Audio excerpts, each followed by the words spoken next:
Hey Hoop fans, welcome to the Hoop Express. My name is Herscovici, and this is the first episode of the Hoop Express.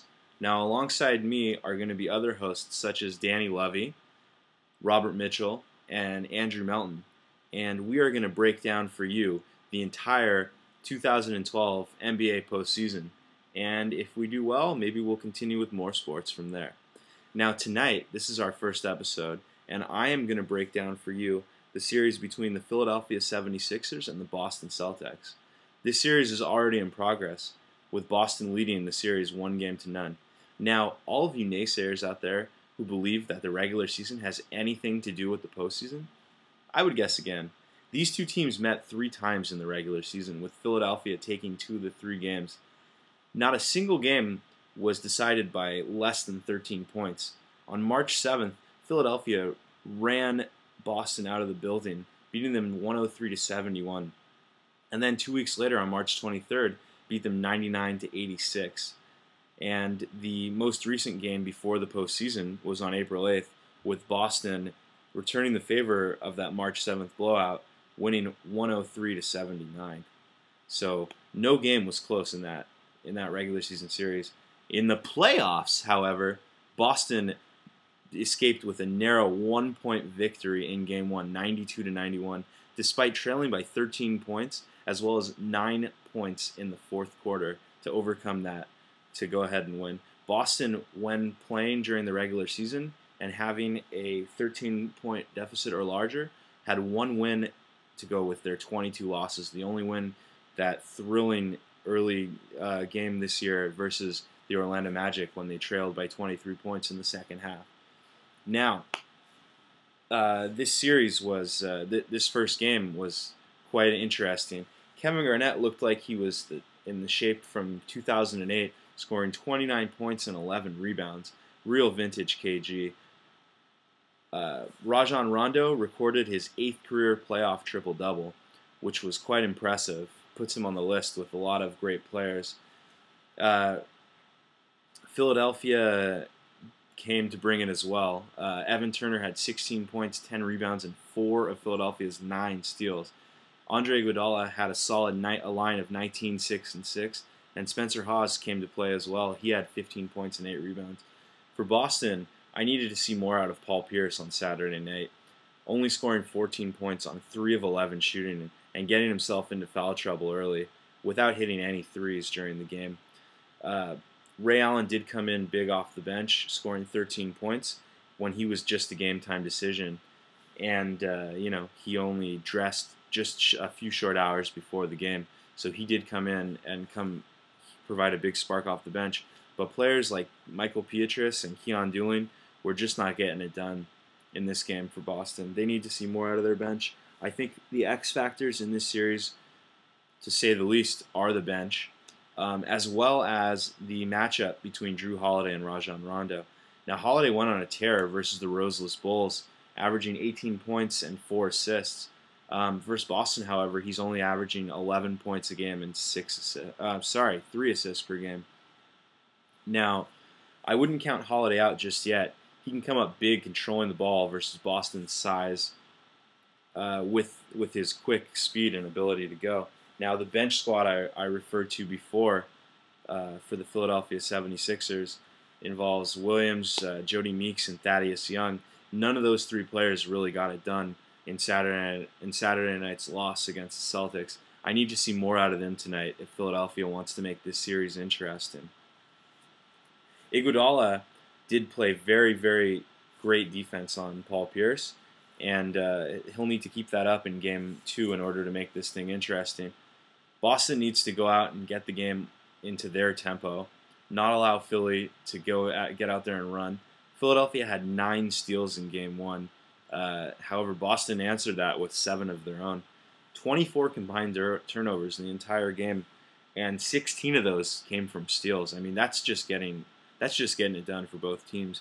Philadelphia only turning the ball over 13 times, and Boston an impressive 11 times. Boston did, however, score 7 fast break points in the fourth quarter in their narrowest of narrow wins with the 1-point escape. Now, if the 76ers want to make this a series, they must steal Game 2 tonight in the Garden. If they can do that, they have the advantage of their youth to go into a games 3 and game 4 on Wednesday and Friday night consecutively, whereas Boston's older team, does not have much time to rest, and that's going to play to a disadvantage for them.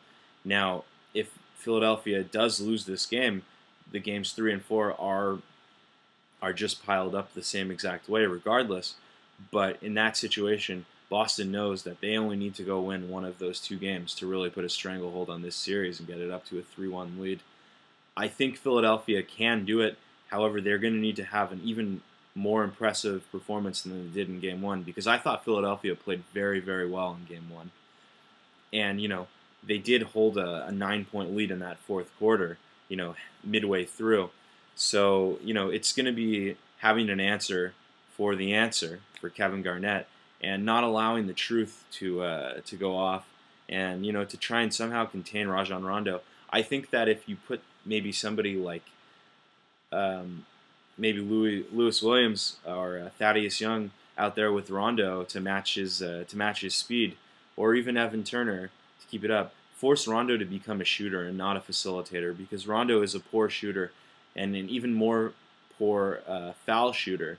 So they're going to need to get it done. Now with Philadelphia, they're really going to need to get Elton Brand involved if they want to win. Elton Brand only scored 4 points in Game 1, only playing about 13 minutes, had a little nagging knee injury there, but he will be ready to go tonight, and I expect more out of him. I expect the Elton Brand that we saw in that Chicago series put up a big game. Now, Philadelphia, for you fans out there who are cheering for the Sixers, I'm gunning for you tonight.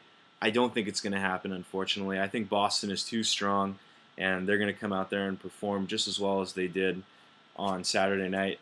As a matter of fact, it wasn't even one of their more impressive performances of the season. Boston, just on their home court this year, are scary good. I mean, they've won 17 of their last 18 games at home, dating back to March 4th.